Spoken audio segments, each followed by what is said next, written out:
Okay, so in the ongoing mystery of Noah Presgrove's death, we've been seeing an official story start to form, but now a new witness account has just dropped with some really disturbing claims that could, frankly, change everything.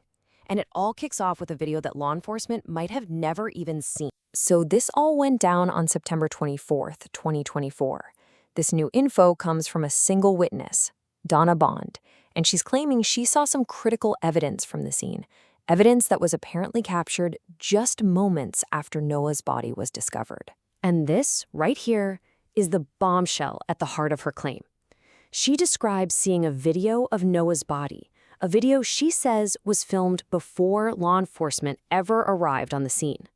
Now think about that. That single detail, if it's true, calls the integrity of the entire crime scene into question from the very start. All right, so let's break this down.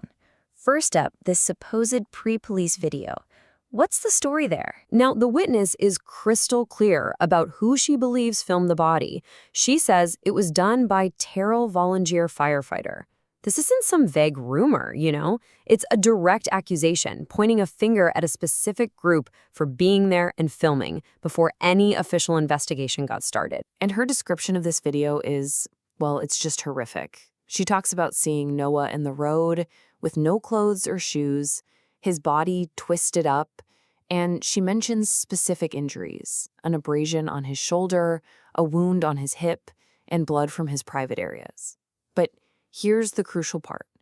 These specific details were allegedly caught on camera before any official crime scene photos were ever taken. You see, this video doesn't just raise questions about timing. It leads to a much more serious allegation. The idea that the crime scene itself was tampered with. The witness is absolutely adamant about this. In her words, the way she saw him laying in that video is not the way he was found. The implication here is just staggering. If she's right, it means someone moved Noah's body, period. And she doesn't stop there. She offers her opinion on who was responsible. She believes the scene was tampered with by family members with TVFD, the Terrell Volunteer Fire Department. Now, she presents this as her opinion, but man, what an explosive opinion to have, with huge implications for this case. And let's be really clear about the stakes here. What's being alleged is a very serious crime. Under Oklahoma law, messing with a corpse to try and mislead investigators, that's a felony. This takes her claims from just an observation to a potential criminal cover-up. So the accusations don't just stop with groups. The witness actually starts naming names, individuals she claims were right there. When asked to put names to the faces from the volunteer fire department in the video, she doesn't even hesitate.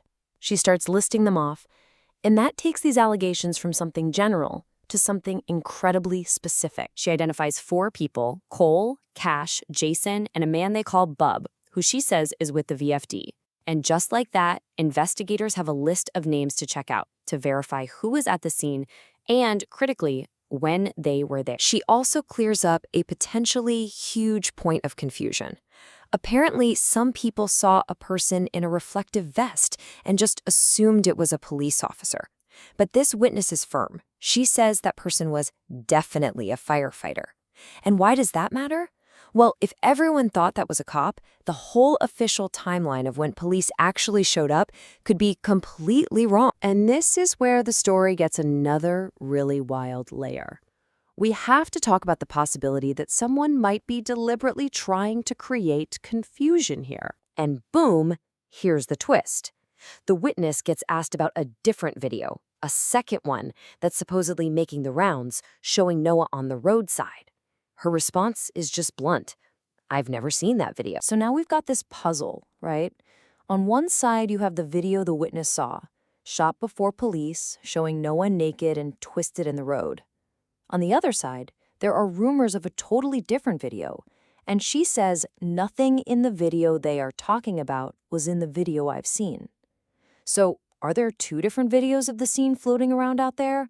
What is going on? The witness actually has her own theory for all these discrepancies. She thinks someone is playing games, and her reason why is pretty chilling. She asks, why would they want this other video out there?